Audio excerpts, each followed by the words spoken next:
vamos a hablar de el pago con subrogación.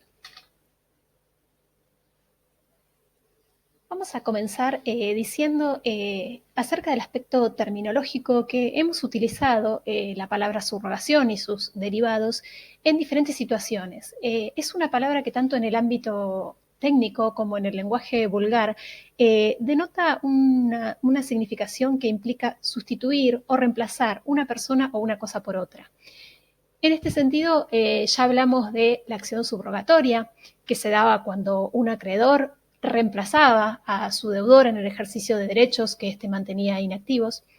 Y también hablamos de subrogación real en el caso de los privilegios, para aquellas cosas que ingresan al patrimonio de un deudor en lugar de otras y se subrogan y sobre ellas va a recaer el privilegio.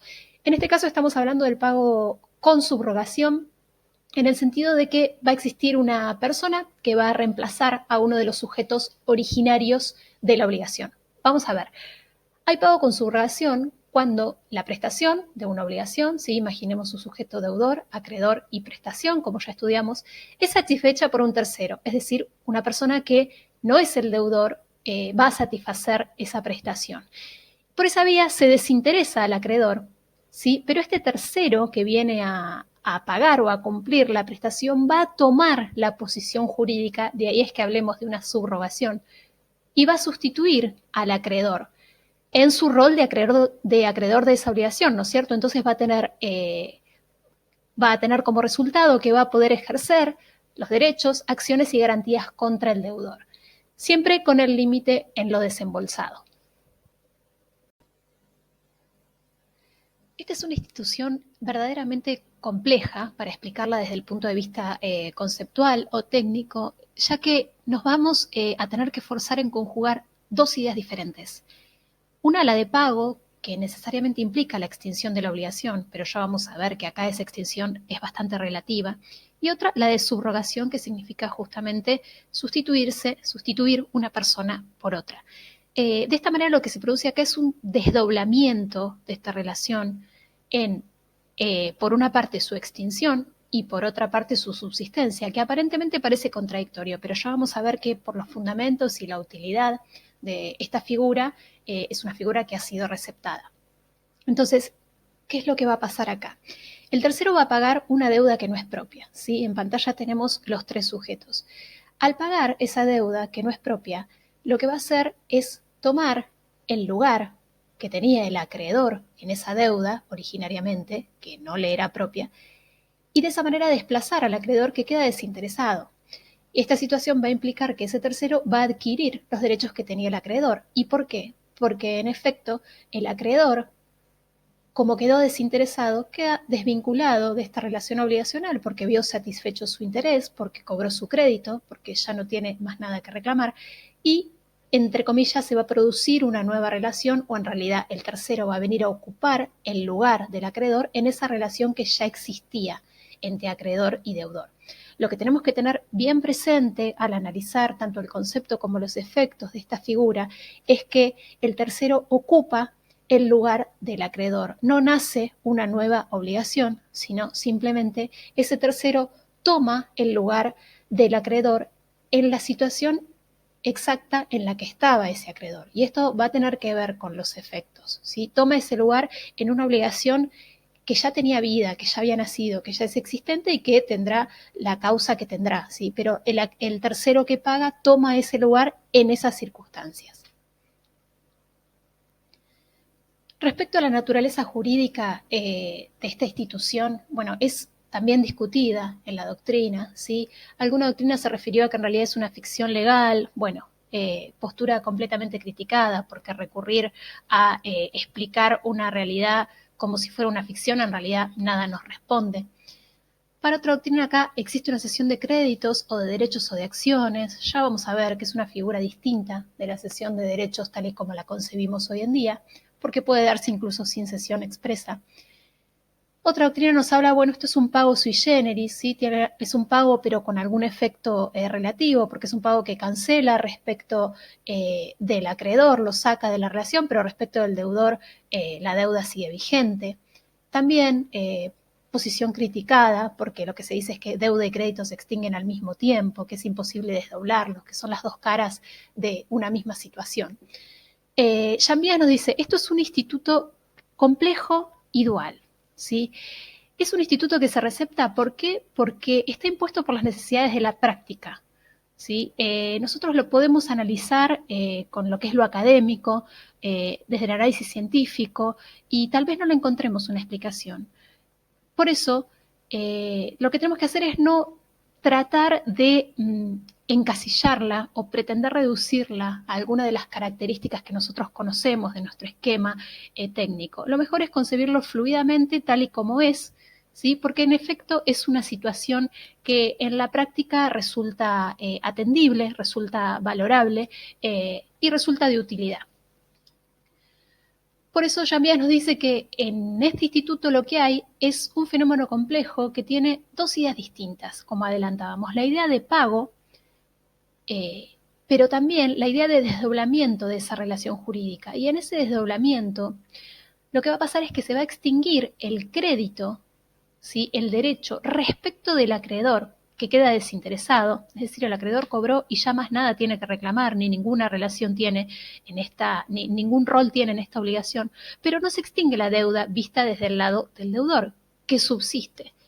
¿Y por qué subsiste? Porque en ese pago que hizo el tercero se transmitieron los derechos del acreedor. Entonces, bueno, es un pago evidentemente relativo y con una transmisión de derechos. También otras posturas nos hablan de una sucesión a título singular que está fundada simplemente en una razón de justicia, ¿sí? Y este es el significado que le da Trigo Represas, Borda, Pizarro Vallespinos también, y alguna otra parte de la doctrina. En este sentido, esta doctrina va a entender que el llamado pago, y lo llama entre comillas, efectuado por el tercero, no tiene el carácter de pago porque el vínculo obligatorio subsiste con todos sus accesorios. Y en lo único que se traduce esta situación es en una transmisión obligacional, que obviamente va a estar basada en una razón de justicia. Ya vamos a ver que lo que va a impedir es que se configure un enriquecimiento sin causa y motivos prácticos. Pero en realidad estamos llamando pago a algo que no es pago, sino una mera sucesión a título singular.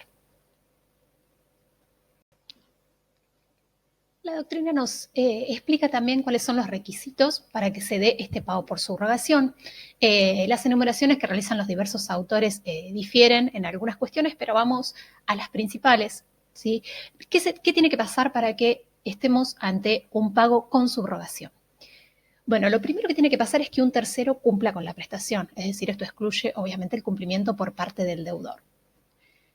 Ese tercero que cumple esa prestación tiene que tener capacidad para efectuar dicho pago, ¿sí? Y en este sentido sí, lo vamos a llamar pago, y sabemos que el pago es un acto jurídico que requiere capacidad, que ya hemos estudiado en el solvens, en quien lo realiza. Ese pago se debe efectuar, o sea, el tercero lo efectúa, sea con fondos propios suyos o sea con fondos ajenos, pero nunca con fondos pertenecientes al deudor. Esto está claro porque en el caso que realice el pago un tercero con fondos del deudor, en realidad el que está realizando el pago es el deudor y no existe subrogación. Otro requisito es que el crédito que viene a satisfacer ese tercero exista actualmente, ¿sí? No se podría dar el pago por subrogación si el tercero aparece pagando un crédito que ya se extinguió o que nunca nació. También se requiere que el objeto de la obligación quede efectivamente satisfecho para el acreedor, por esto que decíamos hace un rato. El acreedor obtiene la satisfacción de su interés y queda por fuera, en principio, de la relación obligacional porque ya no se justifica su presencia, la del primitivo acreedor, porque vio satisfecho su crédito y se retiró, ¿sí? Vamos a ver acá que también puede suceder un pago parcial, pero no nos adelantemos que lo vamos a analizar más adelante. Además, requiere que el crédito obviamente sea susceptible de transmisión, porque el pago con subrogación implica una transmisión de derechos y sabemos que hay derechos que son transmisibles y otros que no. Un requisito muy importante también que se menciona es la ausencia de ánimo de liberar al deudor en el solvens, es decir, quien paga no está efectuando un acto de liberalidad, no quiere beneficiar al verdadero deudor con un acto de liberalidad, sino que tiene ánimo de conservar ese crédito, es decir, de obtener nuevamente los fondos con los que pagó. no quiere beneficiar al verdadero deudor. Y además requiere que la transmisión de los derechos se realice a partir del pago y en la medida del desembolso. Es decir, no se puede realizar con posterioridad porque no se puede transmitir un derecho que se extinguió con el pago, con lo cual el pago con subrogación nos va a exigir que esa transmisión se realice en el momento del pago o antes, y siempre en la medida del desembolso, es decir, en la medida en lo que desembolsó ese tercero que cumplió con la prestación. Ese es el límite con el cual se va a dar la subrogación en los derechos del acreedor. Tenemos que mencionar entre estos requisitos que es necesario que ese tercero obre ejecutando la prestación, es decir, pagando con conocimiento de que está realizando el pago de una deuda que es ajena y que no es propia, porque en el caso que lo haga convencido de que él es el deudor, es decir, pensando que paga una deuda propia, bueno, ahí nos encontramos ante una institución que ya estudiamos anteriormente, que es el pago de lo indebido, y en ese caso puede proceder a la repetición. En definitiva, si se dan todos estos requisitos, la mayoría de la doctrina nos dice que existen razones de justicia, equidad y orden práctico que justifican que se haga lugar a esta figura, ¿sí? A la figura del pago con subrogación. Pero además también se agrega que, además de sus fundamentos, es una figura que presenta gran importancia práctica. La mayoría de la doctrina nos dice que es una institución que en realidad satisface el interés de todos y no perjudica el de nadie. Desde la óptica del interés del acreedor, deudor o tercero, la subrogación lo que va a hacer es facilitar la satisfacción de las deudas. Ya dijimos desde el momento que analizamos el concepto de obligación que las obligaciones nacen para extinguirse y que lo que busca y desea el ordenamiento jurídico es facilitar esa extinción. En este caso lo que va a pasar es que el acreedor va a lograr la plena satisfacción de su interés, ¿sí? Sin tener necesidad, por ejemplo, de ejecutarlo, directamente va a obtener su interés y va a satisfacerlo. El deudor no se va a perjudicar porque su situación no varía, es decir, debe lo que debe a una persona o al otro, y es más, también puede suceder que en este pago con subrogación puede quedar obligado frente a otro acreedor que le convenga más porque sea más comprensivo, más tolerante o con el cual pueda tener otro tipo de predisposición o incluso renegociar las condiciones de cumplimiento. Y el tercero que paga, obviamente que va a ingresar en esta relación obligacional, pero lo va a hacer en exactamente la misma posición que el acreedor originario, con lo cual va a estar habilitado para recuperar el desembolso que efectuó, la erogación que efectuó, y se va a poder valer de todos los derechos y garantías frente al deudor. Respecto de los demás acreedores del deudor, tampoco van a sufrir ningún perjuicio o menoscabo, porque el patrimonio del deudor subsiste inalterable, lo único que se hace es transmitir una deuda que ya existía. Se reemplaza un acreedor por otro, pero los términos de esa deuda no se modifican en absoluto. Entonces, lo que se dice es que, bueno, además del fundamento atendible, de las razones de justicia, equidad, de evitar un enriquecimiento sin causa, etc., la subrogación lo que va a hacer es incentivar o favorecer el cumplimiento de las obligaciones. En cuanto a sus especies, tenemos que la subrogación se puede dar de dos maneras, ¿sí? Tenemos a la subrogación legal, que está receptada en nuestro actual artículo 915 del Código Civil y Comercial argentino, en todos sus incisos, y la subrogación convencional, también receptada en el artículo 916 y 917 del Código Civil y Comercial argentino. Acá en pantalla vemos una enumeración, pero vamos a pasar a analizarlas una a una. La subrogación legal, ¿sí?, es aquella que se va a dar sin necesidad de declaración expresa de voluntad. Es decir, con la sola concurrencia de los requisitos que ya mencionamos, va a suceder la subrogación legal. Con lo cual, la doctrina nos dice que esto es un verdadero hecho jurídico, ¿sí? No requiere ninguna manifestación de las partes, ni siquiera ninguna voluntad, ni expresa ni tácita de las partes. La subrogación legal ante determinados hechos se da. Y es por eso que la enumeración que está en el Código Civil y Comercial, en el artículo de la subrogación legal, se entiende taxativa, si bien debemos aclarar que por fuera del Código Civil y Comercial hay algún que otro supuesto de subrogación que ya vamos a ver más adelante. Vamos a ver entonces cuáles son estos supuestos en los cuales la ley, por su sola fuerza, hace que el tercero que ejecuta una prestación se subrogue en los derechos del acreedor. Vamos a analizar entonces los supuestos que prevé el artículo 915 para la subrogación legal. El inciso A nos habla de quien paga una deuda a la que estaba obligado con otros o por otros. Consideramos deudor obligado con otros al coobligado de una obligación indivisible o solidaria que paga la totalidad. ¿Qué sucede acá? Vamos a tener varios deudores, es decir, varios coobligados o codeudores, es decir, una pluralidad de sujetos en el aspecto pasivo de la obligación. Pero uno de ellos va a cumplir la prestación en un todo, sea porque el objeto es indivisible y no permite dividirlo para cumplir su parte, o sea porque la obligación es solidaria y así se impone que ante el requerimiento del acreedor a cualquiera de los deudores, este tiene que pagar el total. Eso no significa que ese coobligado o codeudor tenga que soportar el pago del total en su patrimonio, con lo cual se subroga en los derechos del acreedor por la parte que les corresponda pagar a los demás.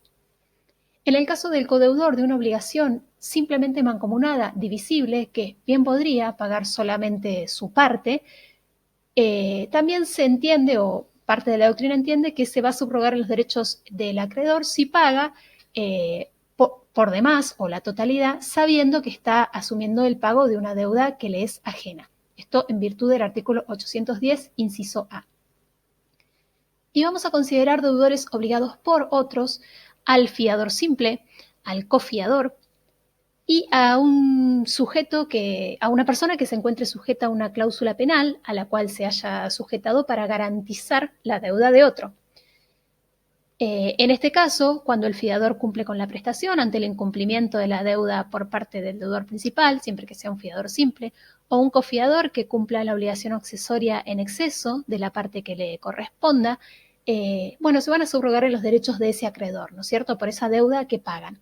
Lo mismo va a suceder, se van a considerar obligados por otros aquellas personas que constituyen garantías reales con bienes propios por una deuda ajena. Es decir, aquella persona que con un bien que es de su titularidad, que es propio, del cual es propietario, garantiza una deuda ajena constituyendo sobre él un derecho real de garantía que puede ser una prenda o una hipoteca. En ese caso se lo considera un deudor obligado por otros y si paga la deuda se subroga en los derechos del acreedor. En el caso del inciso B, se prevé el supuesto del tercero, interesado o no, que paga, ya sea con asentimiento del deudor o en su ignorancia.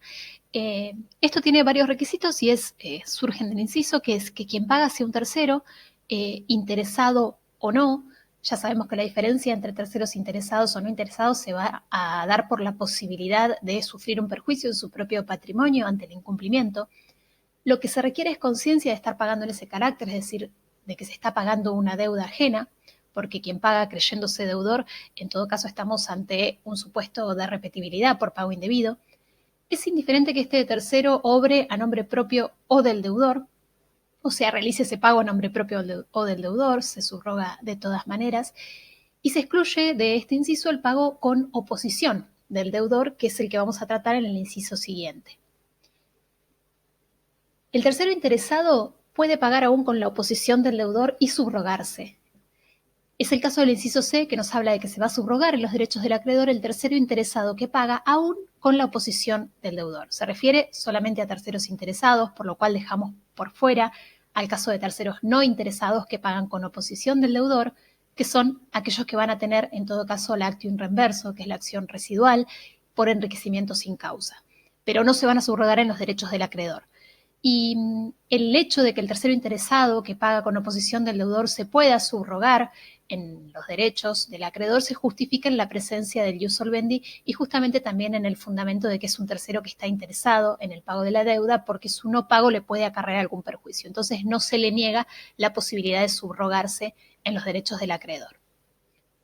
De este modo tenemos entonces que la subrogación legal se transforma en una regla general cuando existe un pago por tercero, quedando solamente excluido el caso del tercero no interesado cuando paga contra la voluntad del deudor. El último supuesto que prevé el inciso es que prevé el artículo, es el del inciso D, que nos habla del heredero con responsabilidad limitada que paga con fondos propios una deuda del causante. En este caso vamos a tener un heredero que va a haber aceptado la herencia con beneficio de inventario, con lo cual limitó su responsabilidad hasta el límite de los bienes que recibió y además no se produce una confusión entre el patrimonio suyo del heredero con el del causante. De allí que si realiza un pago de una deuda del causante con fondos propios, siendo que, volvemos a repetir, los patrimonios no se confunden, está asumiendo con fondos propios la deuda de un tercero y por lo tanto se subroga en los derechos del acreedor.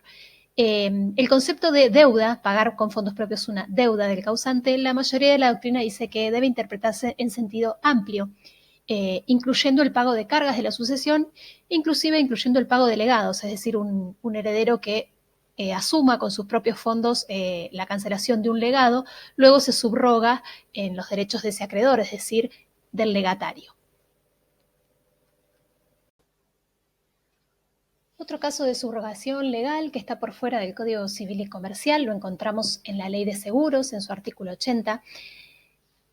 Nos establece que los derechos que correspondan al asegurado contra un tercero en razón de un siniestro se van a transferir al asegurador hasta el monto de la indemnización abonada.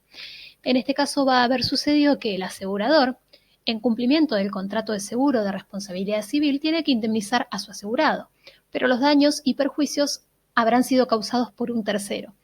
Entonces, en ese caso, la aseguradora se subroga legalmente en los derechos de su asegurado para reclamar al responsable por el recupero de los importes que efectivamente abonó como indemnización. Esto se suele dar en los casos de seguros de responsabilidad civil contra todo riesgo, en los cuales la aseguradora tiene que pagar a su asegurado más allá de quien sea el culpable, digamos, de los daños, y eventualmente si el causante de esos daños resulta ser un tercero, no su asegurado, se va a subrogar en los derechos de su asegurado para reclamarlos. La única excepción es obviamente que el asegurador o la compañía aseguradora no va a poder valerse de la subrogación en perjuicio del asegurado. Y en los casos de seguros de personas no procede esta subrogación porque los seguros de vida no tienen finalidad resarcitoria. Fuera de la subrogación legal dijimos que teníamos la subrogación convencional, que puede ser realizada tanto por el acreedor como por el deudor. En el caso de la subrogación por el acreedor está prevista en el artículo 916, que nos dice que el acreedor puede subrogar en sus derechos al tercero que paga. Al hablar de puede, obviamente estamos hablando de una potestad, de una facultad, o sea que es una opción que tiene ese acreedor, y lo puede subrogar expresamente. ¿Sí? Para que suceda la subrogación por el acreedor se requiere una convención expresa en este sentido.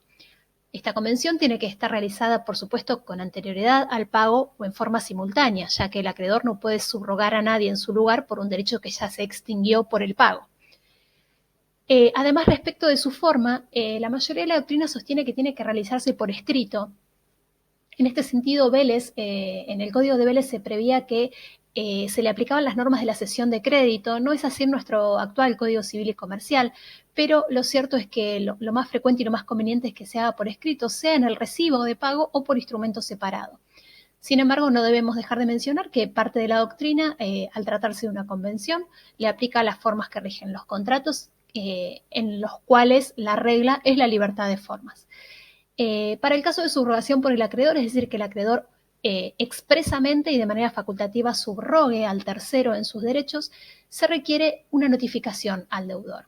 Esta notificación no implica pedirle una conformidad, ni mucho menos, sino simplemente anoticiarlo justamente de que el acreedor subrogó a otra persona en sus derechos. Esto para que produzca efectos respecto de ese acreedor. Para que el acto tenga efectos respecto de terceros, como cualquier otro, deberá realizarse por acto auténtico. Y esta es una operación o una convención jurídica que no debe confundirse con la cesión de créditos, con la cual tiene diferencias esenciales que vamos a estudiar más adelante.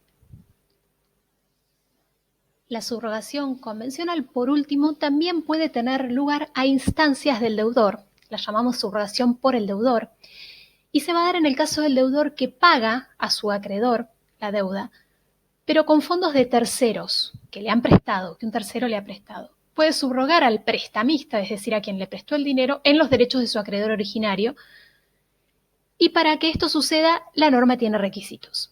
El primero es que tanto el préstamo que el tercero da al deudor, como el pago que el deudor hacia su verdadero acreedor, consten en instrumentos con fecha cierta anterior. Esto es a los efectos de evitar fraude respecto de los demás acreedores. En el recibo que da el acreedor que recibe la prestación debe constar que los fondos pertenecen al subrogado, es decir, al prestamista. Y en el instrumento del préstamo se debe constar que con ese dinero se cumplirá la obligación del deudor, es decir, que ese préstamo se concretó en vistas a cumplir esa obligación. Esta figura de la subrogación por el deudor ha sido criticada porque se dice que cómo va el deudor a subrogar a alguien en derechos que no tiene. Recordemos que el derecho de cobrar es del acreedor. Entonces, ¿de qué manera podría el deudor decirle a alguien, bueno, ponete en este lugar o en este derecho de un derecho que no es suyo? Lo cierto es que resulta una figura beneficiosa para el deudor y que no tiene ninguna lesión a sus acreedores. Como hablamos antes, es una figura beneficiosa porque el deudor tiene un nuevo acreedor, que es su prestamista, con el cual puede renegociar la deuda o puede tener determinados beneficios que con el acreedor anterior no tenía.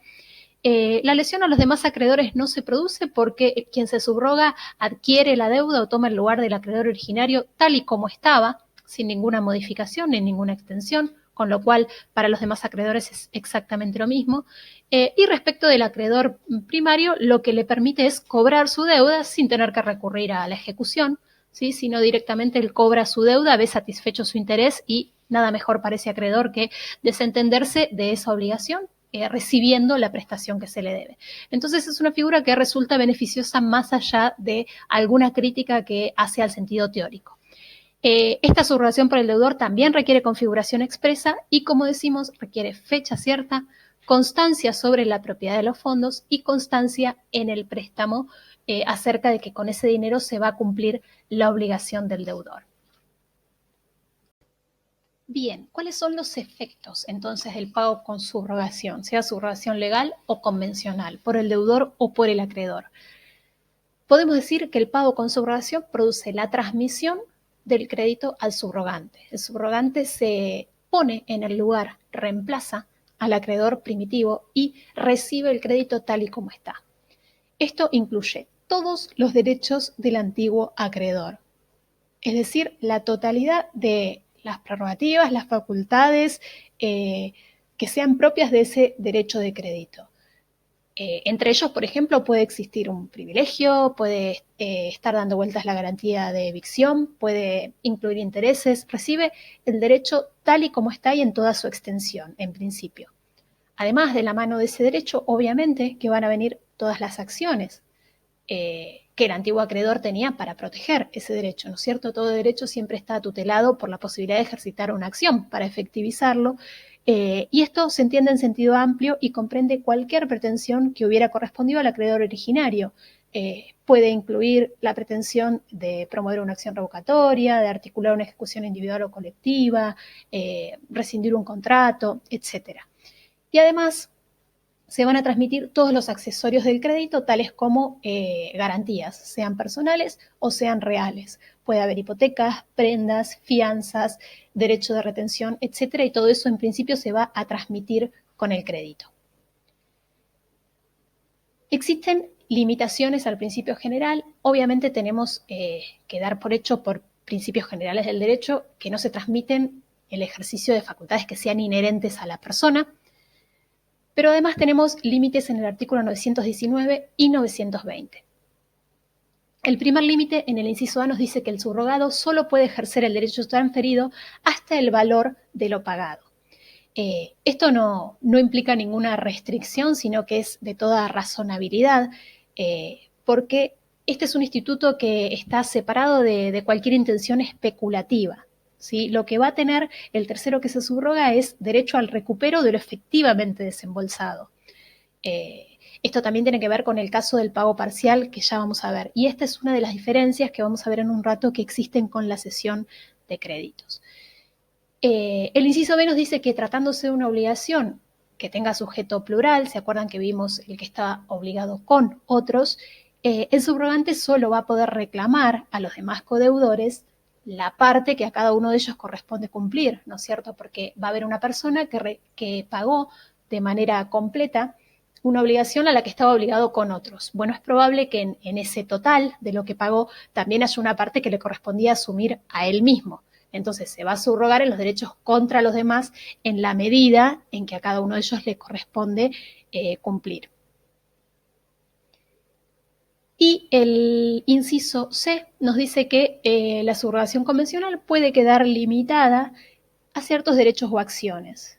¿Sí? Al ser una subrogación convencional y existir el ejercicio de la autonomía, de la voluntad y en principio de la libertad, porque estamos en el ámbito de derechos patrimoniales y disponibles, nada impide que las partes circunscriban, digamos, esa transmisión a ciertos derechos o acciones, excluyendo algunos otros. Por último, puede suceder que el pago sea parcial. En ese caso, el tercero que pagó y el acreedor originario, que va a tener una parte sin pagar de su deuda, van a concurrir proporcionalmente frente al deudor. ¿Sí?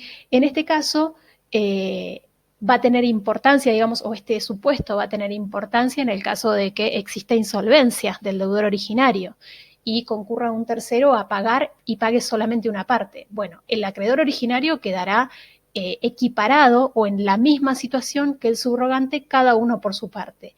Y van a concurrir a prorrata si es que los bienes del deudor son insuficientes para pagar ambas deudas. Esta situación del pago parcial produce una hipótesis de concurrencia del tercero con el acreedor, quienes se van a encontrar en la misma línea para perseguir al deudor y en caso de insolvencia van a cobrar a prorrata, es decir, si los bienes del deudor alcanzan para cubrir solamente el 50% de sus deudas, cada uno va a cobrar el 50%. Esta solución se contrapone con otras que existían que daban preferencia al acreedor primitivo sobre el subrogado, lo cual no es ni justo ni lógico, ya que ambos derechos van a tener la misma causa y participan de la misma naturaleza, con lo cual se amerita un trato igualitario. Vamos a ver ahora la diferencia del pago con subrogación con algunas figuras afines, entre comillas, o con algunas figuras que a veces se puede llegar a prestar a confusión cuando estudiamos esta figura. ¿Sí? Con la cesión de créditos. La cesión de créditos tiene por finalidad hacer circular los créditos. ¿Sí? El pago con subrogación, como dijimos antes, lo que facilita o lo que tiende es a facilitar la extinción de los créditos, es decir, implica un pago, no siempre en la cesión va a haber un pago.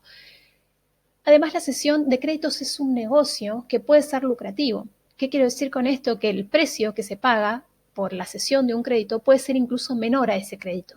Y como vimos en el pago con subrogación, el tercero se subroga solamente en la medida de lo efectivamente desembolsado, con lo cual esta diferencia o este desfasaje no puede existir, porque justamente el pago con subrogación no tiene una finalidad lucrativa como puede tener, y no habría ningún problema, la cesión de créditos. La cesión de créditos siempre requiere de la voluntad de las partes, es de tipo convencional y requiere de formas expresas. Ya vimos que la subrogación se puede dar por la ley, por la sola fuerza de la ley y puede ser un hecho jurídico, cosa que no va a pasar jamás con la cesión de créditos. Y respecto de la forma, ya vimos la discusión acerca de si tiene que ser por escrito o al ser convencional tiene libertad de formas. Además, la cesión de crédito requiere del consentimiento del acreedor, cuestión que tampoco pasa en todos los casos de pago con subrogación. Respecto del pago por tercero, las acciones que surgen del pago por tercero, analizado anteriormente, van a tener su causa o en el mandato, o en la gestión de negocios, o el enriquecimiento sin causa. Y por lo tanto, son acciones que tienen diversos efectos y diverso régimen. ¿Sí? Se van a regir de manera diferente respecto de su validez, de la prueba y de los plazos de prescripción. ¿Por qué? Porque la acción que obtiene acá quien se subroga en los derechos de otro es la acción que tenía el otro. Y esa acción que tenía el otro va a responder a la causa de la obligación que tenía con el deudor primigenio, ¿sí? Con el deudor, con la relación obligacional primera. ¿Sí? Entonces no es lo mismo tener una acción con causa en mandato, en gestión o en enriquecimiento sin causa, que subrogarse en los derechos de un acreedor y tener una acción que va a responder a la causa a la que respondía la obligación que canceló ese tercero. ¿Sí? Puede venir de un hecho ilícito, puede venir de un contrato, no importa, el acreedor se va a subrogar en la acción o, va a tener todas las implicancias respecto de la validez, de la prueba y de los plazos de prescripción que tenía el acreedor originario, que pueden ser completamente distintos y de hecho generalmente lo serán del mandato, la gestión de negocios o el enriquecimiento sin causa. En los intereses, Por ejemplo, en el mandato se puede suceder que se deban intereses retributivos desde la fecha del desembolso y en cambio el tercero subrogado puede tener derecho a otro tipo de intereses según la causa de la obligación en la que se subrogó. También tenemos que el crédito del mandatario de gestor de negocios es en principio quirografario, cuando si ese tercero que paga se subrogan los derechos, como dijimos, puede obtener algún privilegio. Bueno, esto dependerá en concreto de la situación. Es cierto que el tercero que paga, salvo el tercero no interesado que paga en oposición del deudor. En todos los demás casos se puede subrogar en los derechos del acreedor, pero también tiene las acciones que tienen causa en ese pago por tercero y no en la subrogación, que tienen que ver con el mandato, la gestión de negocios o el enriquecimiento sin causa. En definitiva, ese solvens, ese sujeto que paga, va a elegir, según la finalidad que pretenda y las dificultades de prueba, de validez o de otra índole, qué tipo de acción va a querer ejecutar. Para la mayoría de la doctrina igual tampoco hay inconveniente en la acumulación de ambas acciones en una única pretensión demandada. Y con esto damos por finalizada esta exposición respecto del instituto del pago con subrogación y todas sus implicancias en el derecho civil argentino. Muchas gracias.